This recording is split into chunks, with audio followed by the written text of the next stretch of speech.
ام المومنین سیدہ عائشہ رضی اللہ تعالیٰ عنہ فرماتی ہیں کہ ایک دن حضور کا دریا رحمت جوش میں تھا اور حضور نے فرمایا عائشہ جو مانگنا ہے مانگ لو۔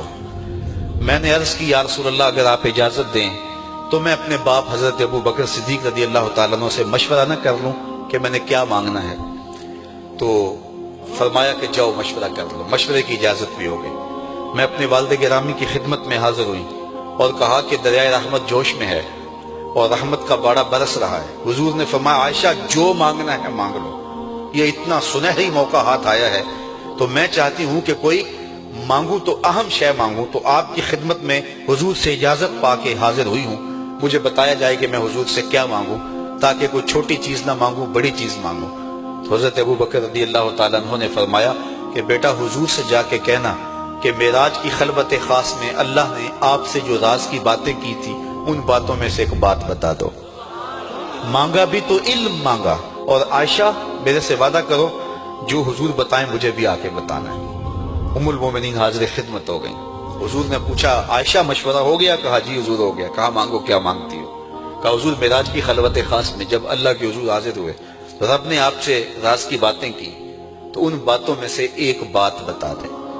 حضور مسکرا پڑے، اس بات پہ مسکرائے ہوں گے میرے یار غار کا انتخاب کیسا ہے، یا اس بات پہ مسکرائے ہوں گے کہ راز کی بات بتا دوں تو راز راز نہ رہا، لیکن وعدہ کیا تھا۔ کہا عائشہ سنو، جب میں قرب خاص میں پہنچا تو میرے مالک نے مجھ سے راز کی جو باتیں کی ان میں سے ایک بات یہ تھی، محبوب تیری امت میں سے کوئی شخص کسی شخص کا ٹوٹا ہوا دل جوڑ دے تو میرے اوپر لازم ہے بغیر حساب کے جنت عطا کرو۔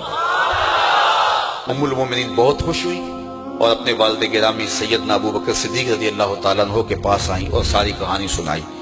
بہت خوش تھی، لیکن حضرت ابو بکر صدیق رضی اللہ تعالیٰ عنہ نے سنا تو رونے لگے۔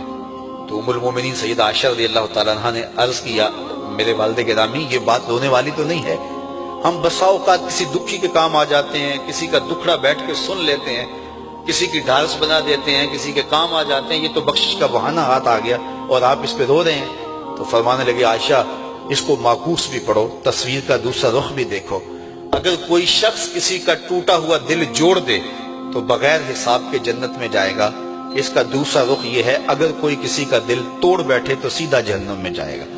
میں اس بات پہ رو رہا ہوں کہ ہم سے کسی کا دل نہ ٹوٹ گیا ہو۔ حضور نے فرمایا اللہ اس شخص کے چہرے کو تر و تازہ رکھے جس نے میرے سے کوئی حدیث سنی، پھر جیسے سنی اس کو ویسے آگے پہنچا دیا۔